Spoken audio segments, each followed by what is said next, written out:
wonderful work that's going on here in Brazil.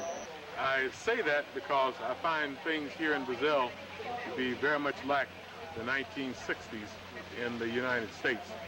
And hopefully some of the mistakes that we made, they are not going to make here in Brazil. I was very active in that movement, and the women never got their due in the civil rights movement.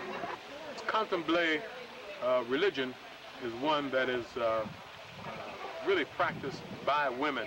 And so I see a great difference between the civil rights movement in the United States and what's going on here, in that the women are taking more of a leadership role here, whereas that didn't happen in the United States.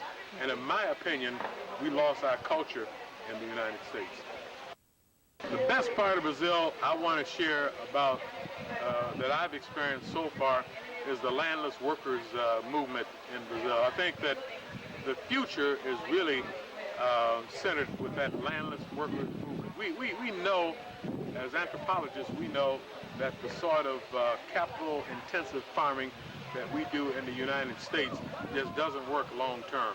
We've destroyed the family farm in the United States. The economic models for farming in the United States is that farms in the United States are owned by banks and insurance companies. My name is Stephanie Fulkerson. I'm a senior here at the University of Detroit Mercy. I'm an elementary education major. I would say if you're thinking about going to Brazil at all, if you're even thinking about it, go. I mean, it was a really great time. It's fun, educational, and heck, you're in Brazil. I mean, it doesn't get much better than that. The lecture that really drew me in the most and I really got the most out of was with the priestess Valgina. She spoke about Candomblé and basically the essentials of the religion, and it just really made a lot of sense to me. And then a lot of our excursions and a lot of the town of Salvador revolves around Candomblé, and you could see it really at work there. You could see it really, you could see the religion was alive.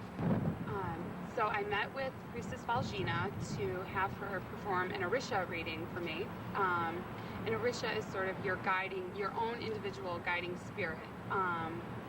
And what she does is she uses cowrie shells and plays a game, so to speak, and she tries to determine through the way the shells land in the sand who your guiding spirit is. They help. It helps link you back to your ancestry, and she tells you things and tries to discover things about you as an individual. She couldn't find my Orisha. My ancestry was, she told me, back in Hungary, which is I found really fascinating because that is the majority of my ancestry, and how she knew that I'll never know. Obviously, the cowrie shells don't lie. I don't want to make Candomblé sound simplistic at all, because it very much is an in-depth, old traditional religion that came from Africa, and I think that's what impressed me the most. That impressed me about it as well, was because it had survived through slavery and through everything, and they kept it hidden, but it's just thriving, and it's so important to them, and I think that's a huge linkage for them back to Africa, which is extremely important in their society.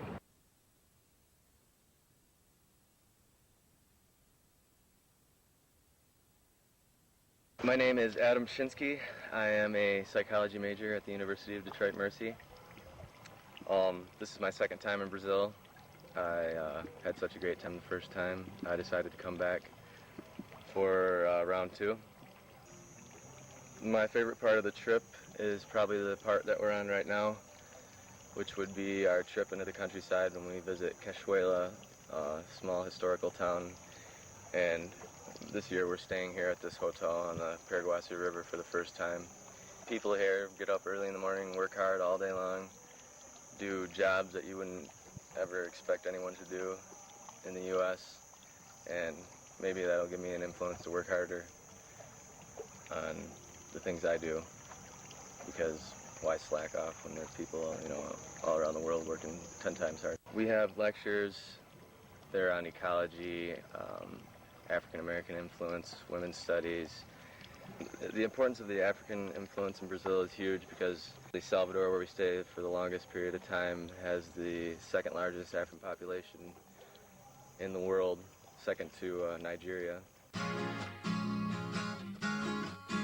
There's so many turning points in the Brazil Study Abroad program. It's really hard to pinpoint any one reason why a student should study in Brazil. Our students at the university come from a variety of disciplines, and that, coupled with the fact that the lectures in Brazil are provided by leaders in social movements in Brazil, really provides the students with the tools they need in order to draw well-informed conclusions about global issues in general. Falei com o DJ, se ela dança, eu danço, se ela dança, eu danço, se ela dança, eu danço. Falei com o DJ pra fazer diferente, bota a chapa quente pra gente dançar. Me diz quem é a menina que dança e fascina, que alucina querendo beijar. Se ela dança, eu danço, balancei no balanço, desse doce encanto que me faz cantar. Que é quando eu te vejo, desperto o desejo, eu lembro do seu beijo e não paro de sonhar. Ela só quer se beijar. Many students aren't even aware that financial aid can cover most, if not all, of the costs associated with the program, including tuition. So I would say that if students are interested in going to Brazil this summer, they should, number one, apply for their passports, and number two, apply for summer financial aid as soon as possible. And they can do that by contacting the UDM financial aid offices.